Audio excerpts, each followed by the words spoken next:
مفت کے مفتیوں اور ان کے پیروکاروں سے ایک بہت ہی معصومانہ سا سوال۔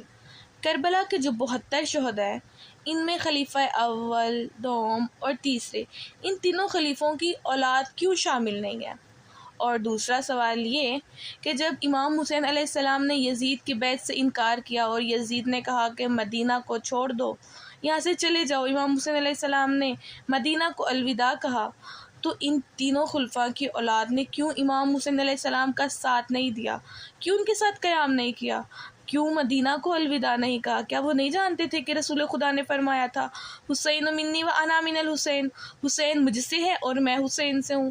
مطلب امام حسین علیہ السلام نے اگر مدینہ کو الوداع کہا ہے تو یہ صرف امام حسین علیہ السلام نہیں کہہ رہے، یہ رسول خدا کہہ رہے۔ اگر امام حسین علیہ السلام قیام کر رہے ہیں یزید کے خلاف تو یہ امام حسین علیہ السلام نہیں کر رہے، یہ رسول خدا کر رہے ہیں۔ اور اگر کربلا میں عاشور کے دن 10 محرم کو امام حسین علیہ السلام کی گردن پر چھری چلائی جا رہی ہے تو یہ جو چھری چل رہی ہے نا امام حسین علیہ السلام کی گردن پر، یہ گردن امام حسین نہیں، یہ رسول خدا کی گردن ہے۔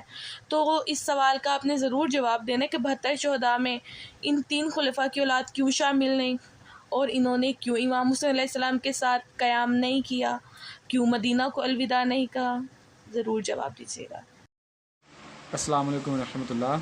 اچھا، یہ سوال کہہ رہی ہیں، سوال بھی کر رہی ہیں کہ مفت کے مفتیوں سے میرا سوال ہے۔ خود تو ماشاءاللہ بہت پڑھی لکھی ہے، ان کے لینگویج سے پتہ چل گیا ہے کہ بہت پڑھی لکھی ہیں، اور یہ جس طرح اپنی لینگویج زبان یوز کر رہی ہیں نا، پتہ چل گیا کتنی پڑھی لکھی ہیں یہ۔ میرا ان سے یہ سوال ہے کہ یزید نے کب نکالا تھا حضرت امام حسین رضی اللہ تعالیٰ عنہ کو کہ میں نے آپ نے میری بیعت نہیں کی تو آپ لہٰذا مکہ سے چلے جائیں؟ ٹھیک ہے، پہلا ان کے یہ ذمے ہیں، یہ انہوں نے جواب دینا اور حوالہ دینا ہے، ٹھیک ہے، یہ ان کے ذمے ہیں۔ دوسرا، انہوں نے یہ کہا ہے کہ تینوں خلفاء کی اولاد کیوں نہیں تھی ساتھ حضرت امام حسین کے، تو میں ان سے یہ کہتا ہوں کہ حضرت امام حسین جنگ کے لیے جا رہے تھے، جنگ کے لیے تو وہ گئے ہی نہیں ہیں۔ حالانکہ اس کے آپ کو الٹ ملے گا کہ حضرت امام حسین جب کوفے جانے لگے تھے تو اس وقت حضرت عبداللہ بن عمر، حضرت عبداللہ بن عباس، انہوں نے حضرت امام حسین کو روکا تھا کہ آپ نہ جائیں کوفے میں، آپ کے والد کے ساتھ ان لوگ کوفیوں نے وفا نہیں کی، ان کے اندر وفا نہیں ہے۔ جیسے کہ آپ سب کو پتہ ہے کہ حضرت علی رضی اللہ عنہ کو کس نے شہید کیا تھا؟ کوفیوں نے کیا تھا، تو وہ روکتے رہے ہیں۔ پہلی بات تو یہ کہ حضرت امام حسین جنگ کے لیے گئے ہی نہیں ہیں، وہ تو جا رہے تھے، کوفیوں نے دھوکے سے بلایا تھا کہ آپ ہمارے پاس آئے، ہم آپ کی بیعت کریں گے، ٹھیک ہے۔ حضرت امام حسین تو جنگ کے لیے گئے ہی نہیں تھے، اگر جنگ کے لیے جاتے تو پھر وہ الگ ہی بات تھی۔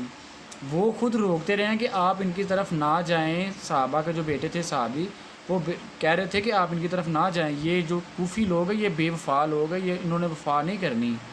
اچھا، اگر میں اس کے پوائنٹ کہ میں اگر بتاؤں نا آپ کو، بلنڈر چھوڑنے پہ آؤں تو میں بہت بہت بڑے بلنڈر چھوڑ سکتا ہوں، جیسے انہوں نے چھوڑے ہیں کہ وہ جنگ کے لیے گئے تھے، یزید نے مکے سے نکال دیا تھا۔